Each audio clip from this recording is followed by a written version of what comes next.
kuamini.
Tuwapigie wanakwaya makofi.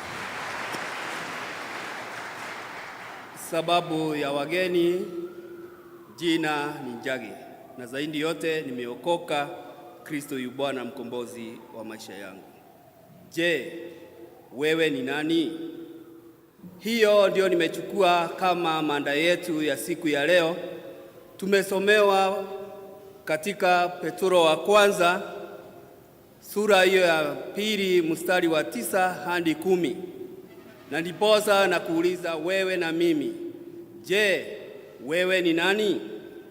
Ili tupate ufahamu ya kujua chanzo ama jawabu ya jibu hilo, ni kwamba tunaangalia barua ya Petro kwa Warumi, na ambao alikuwa amewaandikia wakati kulikuwa na vuguvugu, kuwahimiza kwamba hata kama wanapitia yale wanayoyapitia, kunayo matumaini katika Bwana. Bwana Yesu asifiwe. Wapendwa wa Kristo wenzangu, hivyo ndivyo nimekuja kukuambia siku ya leo. Hata kama kunayo magumu yaliyo mbele yetu, kunayo matumaini katika Bwana. Alikuwa anawakumbusha wakati walikuwa wametawanyishwa na kupelekwa sehemu mbalimbali. Tukiangalia maisha ambayo tunaishi nyakati hizi, inafika wakati unajiuliza, je, siku imeniandalia mimi? What does the day holds for me? Lakini nataka kukuambia kwamba kunaye Mungu juu mbinguni. Na ndiposa wewe unajijua kwamba wewe ni nani? Mimi ni wa Mungu. Na kwa hivyo vile nilivyo, hata kuwe anje, mimi najua kunaye Mungu juu mbinguni. Bwana Yesu asifiwe. Wapendwa wa Kristo wenzangu, barua hii iliandikwa kuwahimiza na ili kuwaambia watu wajitambue, wajue kwamba wao ni wa Mungu. Wengi wetu tunajitambua kwa mambo tofauti. Wengi wetu tunajitambua kwa kazi ambazo tunazozifanya.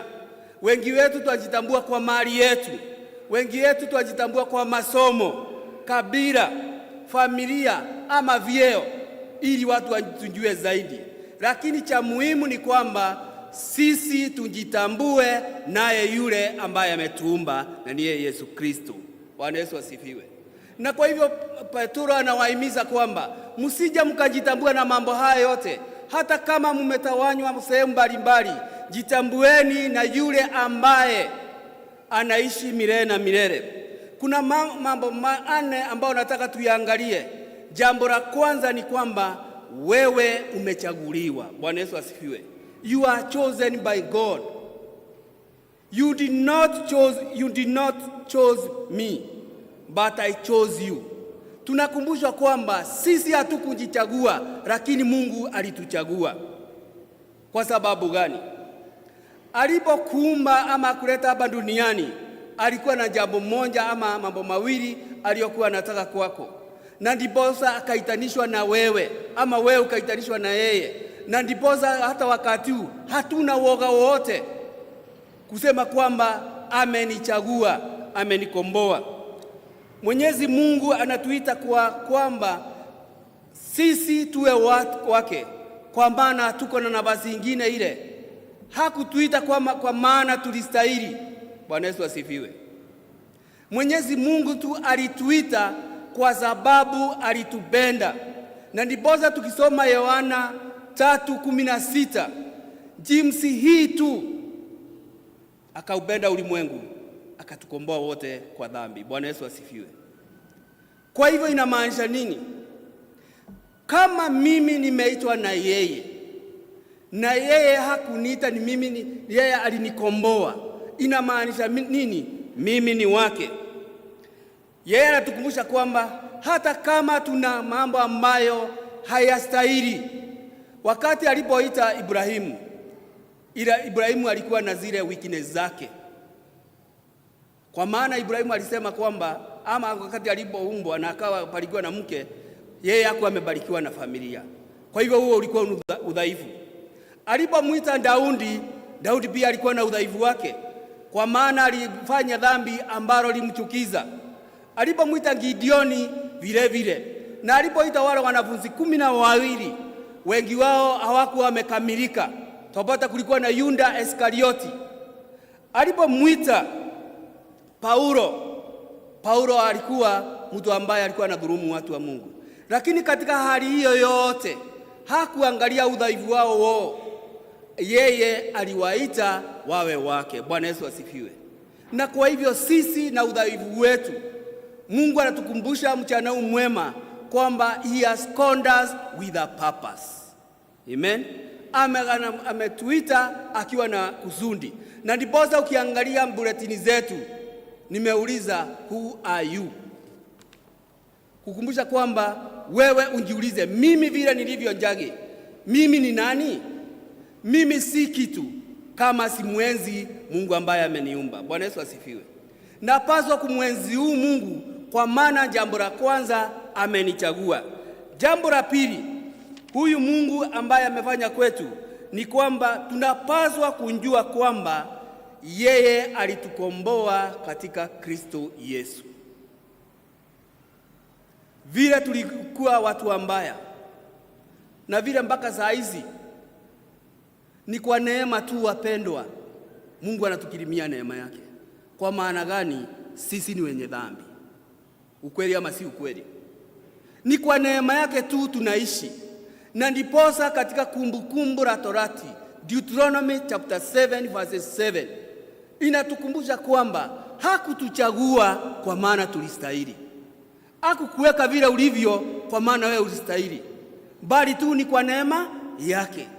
Kwa hivyo wakati sisi tunapojitambulisha, na mimi ni wa kabila hii, mimi ni wa ukoo huu, haya yote yamfurahishi Mungu. Mimi najitambulisha kwamba mimi ni CEO. Hiyo machoni mwake Mwenyezi Mungu ni bure. Tunapaswa kujua kwamba sisi ni wake na alitukomboa kupitia mwana wake Yesu Kristo. Tunapaswa kujua kwamba yeye alipotukomboa alitupatia mwamko mpya. Tumeimbiwa na wanakwaya kwamba Yesu nakuhitaji na kuhitaji zaidi ya mno. Bwana Yesu asifiwe. Kwa nini tunahitaji huyo Yesu zaidi ya mno? Kwa maana hatuwezi na nguvu zetu. Na ndiposa Petro alikuwa anawakumbusha hao wa Rumi kwamba mjue kwamba nyinyi mkiwa mmechaguliwa, Mungu amewapatia nafasi mkae kama yeye. Amewakomboa ili muweze kumuenzi kama Mungu wenu. Wakati sisi tunajua hivyo, tunapaswa kujua jambo la kwanza, sisi ni watu wake. Mimi ni nani? Mimi ni mtoto wake Kristo. Bwana Yesu asifiwe. Wewe ni nani? Wewe ni balozi wake Yesu Kristo. Wewe ni nani? Wewe ni mwanga wa ulimwengu, na mwanga huu wa ulimwengu unapaswa kuangaza kila wakati. Amen. Mimi nikiwa chumvi ya ulimwengu. Chumvi ikikosa ladha inafanywa nini? Inatubwa. Kwa hivyo katika kuchaguliwa kwangu kama Mkristo, napaswa kuenzi kwamba nikiwa mtoto wake, mienendo yangu, tabia zangu, kuongea kwangu kuna mwenzi huyu. Nikiwa mwanga wa ulimwengu, napaswa kuwa giza hakuna mahali tunakutana nayo. Bwana Yesu asifiwe. Na kama mimi ni balozi wa Bwana, napaswa kuwa nini? Napaswa kuwa balozi kielelezo chema kwamba Kristo huyu anaishi milele na milele. Moyoni mwetu tunapaswa kujua kwamba Mungu ako na jambo moja analolihitaji kwetu. Tunapaswa kumuenzi kila wakati, kumuomba kwamba yeye atupe neema yake. Mungu wetu afurahishwi na matoleo yetu. Amen. Unajua saa zingine, mtanisamehe, wengi wetu tunakunja kwa sababu tunataka kumtolea huyu Mungu matoleo. Mwenyezi Mungu afurahishwi nayo. Amen. Ukisoma Amosi 5 mstari wa 21 hadi 24, wasema hivi: sifurahishwi na kuomba kwenu, sifurahishwi na kunisifu kwenu, sifurahishwi na matoleo yenu ya zaka ama tambiko ambazo mnazonitolea. Kile ambacho kinanifurahisha mimi Mungu wenu ni kile ambacho kinatoka ndani ya roho zenu. Bwana Yesu asifiwe. Najua nimekanyanga mtu hapo. Mungu huu wetu afurahishwi na ile nono ambazo ziko katika mifuko yetu, fungu letu la 10. Kile ambacho kinamfurahisha ni roho ya kutii, roho ya unyenyekevu, roho ya upendo, na ndiposa akakupatia nafasi akakuchagua. Petro alikuwa anawakumbusha kwamba amewachagua si kwa sababu ya mambo yenu, ni kwa sababu roho zenu zinamfurahisha. Bwana Yesu asifiwe. Jambo la 3 ni kwamba kila kuitwa kwako kunazo sababu. Ambia mwenzako, kuitwa kwako kunazo sababu. Kwa nini Mungu akakuita?